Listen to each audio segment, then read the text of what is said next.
Hello everyone, welcome to our brand new series Kubernetes The Orchestrator, in which we will understand Kubernetes layer by layer. I am Maria and with me is our tech host Hristo. And in this series we will demystify how Kubernetes actually works, one component at a time, from pods to storage, networking and beyond. Today's episode is all about something that often confuses even experienced engineers, Kubernetes networking. Thanks, Maria.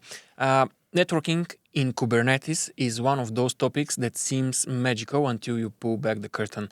Once you understand it, everything from service discovery to debugging becomes way more predictable. In today's episodes, we're unpacking it step by step, the Kubernetes networking model, pods, and CNI plugins, services, kube-proxy, Ingress, and finally, the complete traffic flow from browser to your container.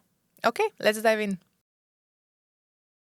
So, Hristo, people often say Kubernetes networking is simple by design but complex in implementation. What does that actually mean? So, Maria, Kubernetes defines what the network should look like, not how to implement it. The networking model sets two golden rules. First one is that every pod gets its own IP address, no shared namespaces or Docker-style port mapping. And all ports, this is the second one, all pods can communicate freely regardless of which node they are on. No network address translation, no manual routing. Essentially, every pod behaves like a mini virtual machine on a flat, routable layer 3 network. So, Kubernetes just says make it happen, and it's up to the cluster operator to figure out the wiring. Precise. Kubernetes doesn't come with a built-in network stack. It relies on a container network interface, or shortly, CNI, which we will refer a lot. So the CNI plugin is the one to make those rules real. And that brings us to our next topic. Let's talk about those CNI plugins. What are they and why do we need them? CNI stands for Container Network Interface, as we already said, Maria. When Kubernetes spins up a pod, it calls the CNI plugin to do those three things. First one is assign the pod an IP address. Second one is configure routing. And the third one is connected to the cluster's virtual network. Think of the Kubernetes as the architect and the CNI plugin as the electrician who connects all the wires. Nice analogy. So, what are the most common CNIs in use today? A few popular ones we can say, and the first one is the Calico. Great for enterprise setups, supports network policies, and uses a BGP for routing. Second one is the Cilium. It's based on the eBPF, extremely efficient and very observability friendly. And the Flannel is that simple but perfect for WAPs and small clusters. Cloud native CNIs, on the other hand, are Azure CNI, AWS VPC CNI, and GCP data plane. Integrates pods directly with their cloud providers' networking. This is where your Medium article dives into the details of how traffic flows between pods, across nodes, and out to the internet, right? Yes, exactly, Maria.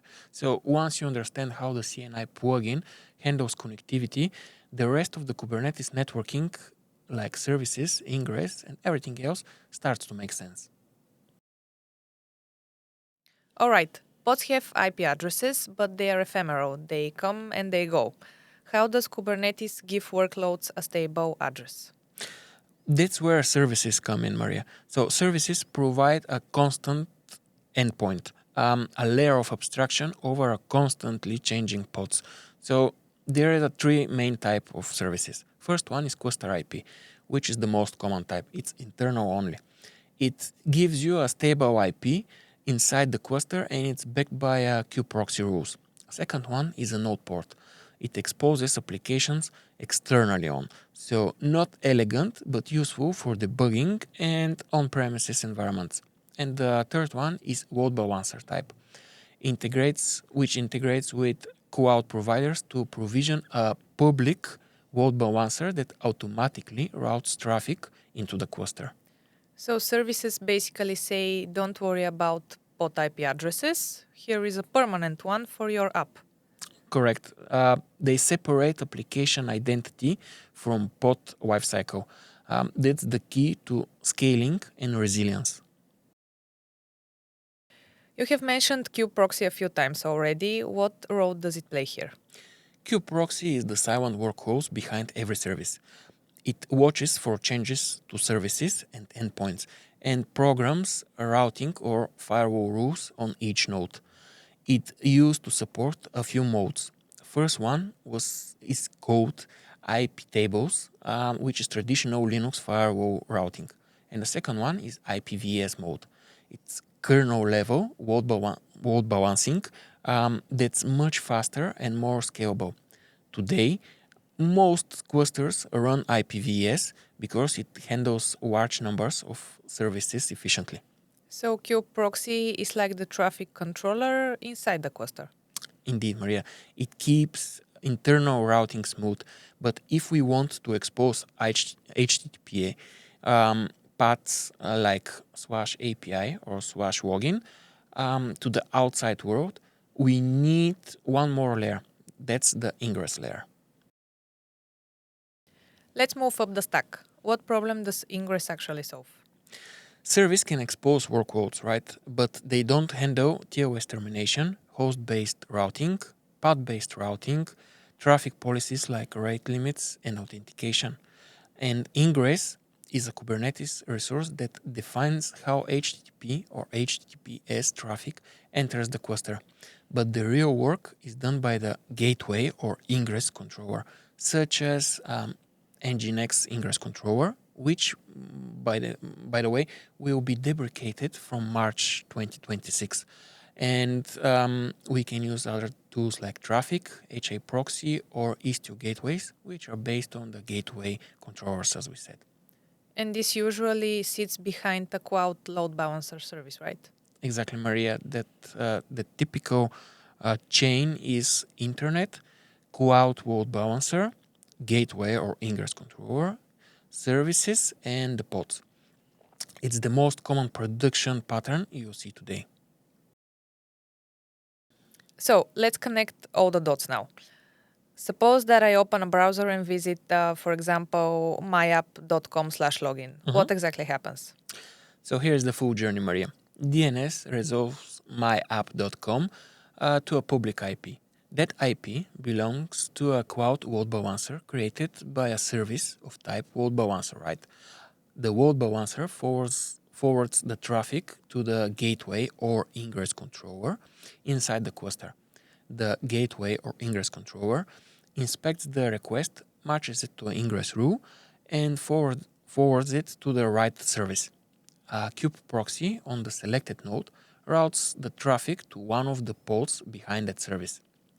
The pod handles the request and sends the response back through the same path. When you lay it out like that step by step, it's very logical. Once you truly understand how each layer operates and how the flow works end-to-end, troubleshooting network issues becomes far easier. So that's a wrap for episode 1 of our new series, Kubernetes The Orchestrator. Today we discussed networking from pods and CNI plugins to services, kube-proxy, and Ingress, and followed traffic all the way from your browser to your container. In the next episode, we'll continue pulling back the layers of Kubernetes, diving into Kubernetes cluster architecture, installation, and configuration. If you'd like to see more diagrams and comparison tables from today's discussion, check out my Medium article about Kubernetes networking. It's linked in the show notes. Thank you for tuning in. Subscribe so you don't miss anything out. And until then, keep exploring Kubernetes one layer at a time. See you next time.